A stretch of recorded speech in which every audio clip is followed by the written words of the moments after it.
After finding ways to avoid fiscal crises in the past few weeks, Democrats on Capitol Hill are now in a crunch time for critical parts of their agenda.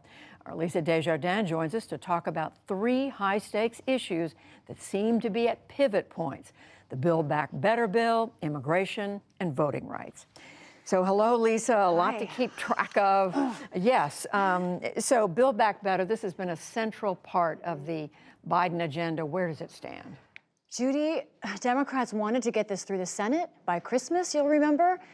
It looks like there is a very slim chance, if any, that that will happen. As we stand, of course, now just a little over a week until Christmas, there is not a fully fledged bill yet, and there are not yet 50 Democratic senators on board. So let's talk about the two scheduling problems that are important to know. First, one involves a Senate parliamentarian. As many of our viewers know, this bill must go through a process called reconciliation, which means it must show budgetary effect. Elizabeth McDonough, the parliamentarian, judges that. She, however, is recovering from a diagnosis of stage 3 cancer.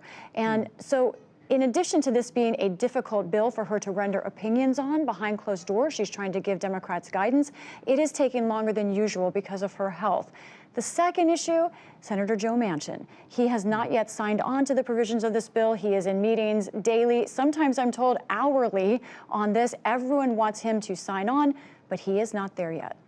So, Lisa, we know that in the past few days, a big item in this bill, a lot of discussion around the child tax credit.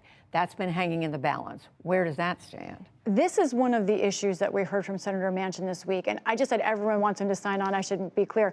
Every other Democrat essentially wants him to sign on. Republicans are happy for him to stay off of this bill. Universally. That's right. The child tax credit is one of the larger goals of Democrats here. Many of our viewers remember that expands child tax credits to $3,000 to $3,600 per child.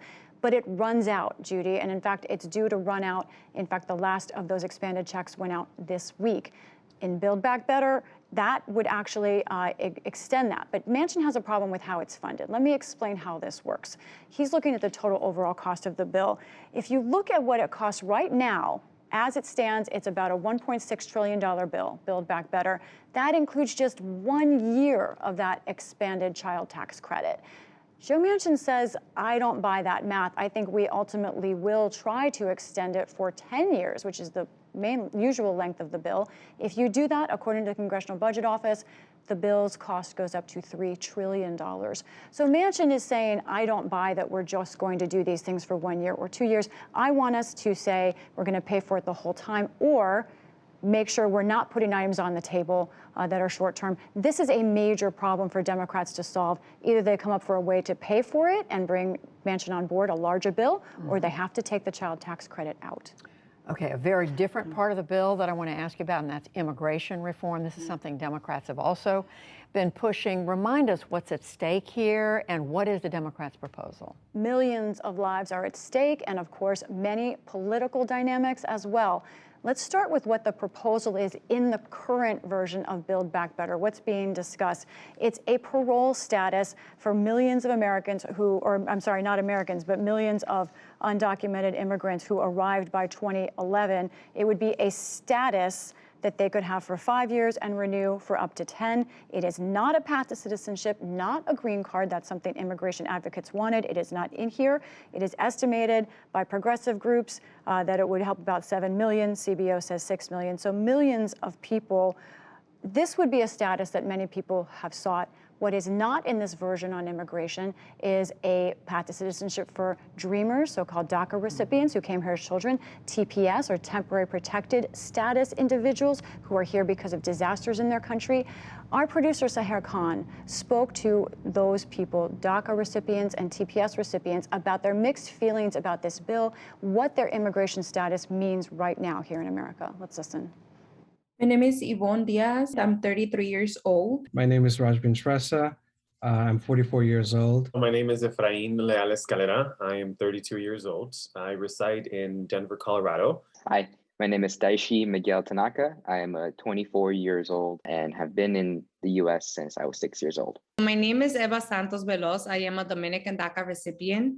I have lived in the Bronx, New York for over 23 years now. I have DACA for 7 years, and which I'm thankful for the program and what it has given me. Is it hasn't been enough. Like I lost my job twice because I haven't gotten the renewal in time. And it's been hard to like explain to my children and being able to survive, let's say 5-6 months without a job. My name is Yoliswa Kumalo Khadebe, and I'm 34 years old. I am a New Yorker, born in Natal in South Africa. I've been here since I was 3 years old. So I know that the popular narrative around DACA is it's dreamers and it's youth. However, everyone grows up. And so I think the fact that even the first DACA recipients who were these, youthful teenagers in early 20s are now in their 30s and wanting to buy homes and figure out 401ks and how that even works. I think that speaks to how actually long we've been waiting for a solution that's going to actually impact and shift our lives. TPS being a temporary status, every year and a half, we need to renew our status. And the Trump administration actually canceled our TPS. And right now it's still in litigation, and the government has been temporarily extending our status. It's a tricky situation to think about this Build Back Better bill and the provisions in it, and trying not to feel disillusioned or disappointed with how things are headed. We know that this will benefit a lot of people like my family, like my parents that are undocumented, and millions of other immigrants. It will definitely help us, but ultimately it's not a pathway to citizenship. It's not even clear whether we will be receiving work permits for the entire length of 5 years, and it still does not take away that cloud of uncertainty that TPS has over us. And what is even more scarier is, since it's very temporary, you could have another opposing administration come in and just cancel it right off the bat. If I look at it in increments of 8 to 10 years, it's definitely an improvement to the 2-year and recently the 1-year work authorization. Is not enough. It's going to be, many of us in the next 10 years are going to be again in the grist of deportation. My dad had a terrible accident. He fell off a roof and he couldn't work anymore. But my DACA expired a month later after that. So I was let go without a job for a month. And it was really devastating. I was lost. I was in fear. And that was just a reminder that DACA is not permanent. And the same way that they're going to do that with that parole, with the Build Back Better, it's not going to be a permanent solution for us. It's going to be very disappointing if there is no immigration provisions at all in this package. My late grandfather, he petitioned for my mom and my parents some years back. And so we are in this backlog. And thankfully in the bill, there is a visa recapture provisions that would help speed up the processing. So folks like myself with a pending petition don't have to wait decades. I'm hoping that becomes one of the provisions that makes it in the bill at the end. And so we don't walk away with nothing. There you hear those mixed sentiments there. Right now, TPS and DACA recipients, the only thing for them in this bill is some expanded financial aid for higher education. But you hear them saying, we're adults now and we're concerned about these very large categories of people that Congress has not addressed. And Lisa, we also heard that last young man say that they could end up with nothing. There could be nothing in the bill. Where does it stand? This is one of those provisions that I think will just come down to the very final call by the Senate parliamentarian. Again, to do this, it has to show a budgetary effect. And this idea of parole giving a status to many undocumented immigrants, they would be charged a fee. That's a budgetary effect. But is that enough for the Senate parliamentarian to say it should go through? We're going to be watching this day by day as the parliamentarian reaches a decision. And Lisa, we can't talk about all of what's going on without talking about voting rights. Right. And your reporting is that that voting rights and filibuster reform still being hotly debated in these final days. Senate Democrats, amid all this, had an intense lunch today. That word was used, intense, and it was focused on voting rights. I want to talk about what's been going on in the last couple of weeks. There's been a sense that time is running out to pass voting rights reform. And I want to play some sound that we heard from the floor. There's a real dispute over what is best for democracy right now. Is it to change the rules of the U.S. Senate to pass voting rights, or is it to not change the rules? First, let's hear from Senator Raphael Warnock of Georgia, who says, yes, it's time to change the rules.